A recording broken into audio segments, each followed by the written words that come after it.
सन 1895 का एक नमी भरा दिन। स्थान भारत में मुंबई का जुहू समुद्र तट। हजारों लोगों की भीड़ के साथ मुंबई हाईकोर्ट के तत्कालीन जज महादेव गोविंद रानाडे और महाराजा वडोदरा सयाजी राव गायकवाड़ जैसे गणमान्य व्यक्ति वहां जेके स्कूल ऑफ आर्ट्स के एक अध्यापक शिवकर बापूजी तलपड़े के बुलावे पर उपस्थित थे। सामने के खुले मैदान में एक अजीब सी मशीन, जिसे इससे पहले किसी ने न देखा न सुना, भीड़ की नजरों के सामने खड़ी थी।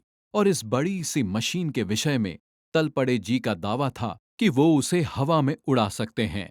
विश्वास, कौतूहल, अविश्वास के मिले जुले भावों में डूबे हजारों लोग उस मशीन को आश्चर्य भरी दृष्टि से देख रहे थे।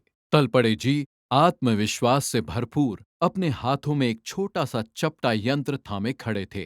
अचानक उनकी उंगलियों ने उस चपटे से यंत्र पर कुछ हरकत की, और ये क्या! उपस्थित जन समुदाय की आंखें उस समय फटी सी रह गई जब घरघराहट की आवाज निकालते हुए वो बड़ी सी मशीन धीरे धीरे जमीन छोड़ने लगी। लोगों ने बार बार देखा, आंखें मल मल कर देखा, झुक झुक कर देखा, किंतु वो मशीन सच में अब धरती के संपर्क में नहीं रह गई थी। एक एक पल बीत रहा था।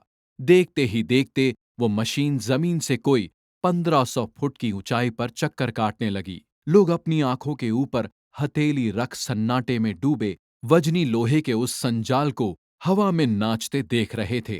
थोड़ी ही देर पश्चात तलपड़े जी के बाएं हाथ में थमे चपटे छोटे यंत्र पर नाचती उंगलियों के आदेश को मान वो मशीन एक गर्जना के साथ जमीन पर सकुशल वापस आकर टिक गई। कहीं कोई आवाज नहीं। इतने में इस सन्नाटे को तोड़ते हुए तालियों का शब्द वहां गूंज उठा। महाराजा वडोदरा सम्मोहन की सी अवस्था में बेतरह ताली बजा रहे थे।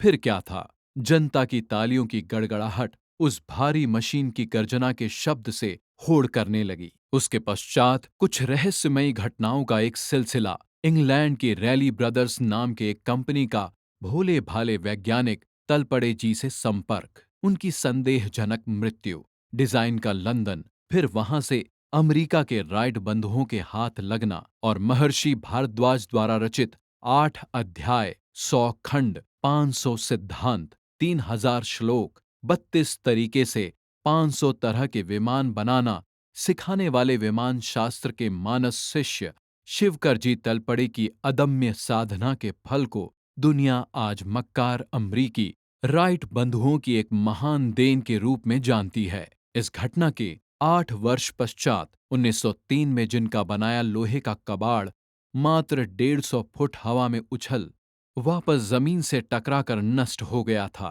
क्या ये पर्याप्त कारण नहीं है कि हम अपनी मिट्टी पर गर्व करें? जय भारत।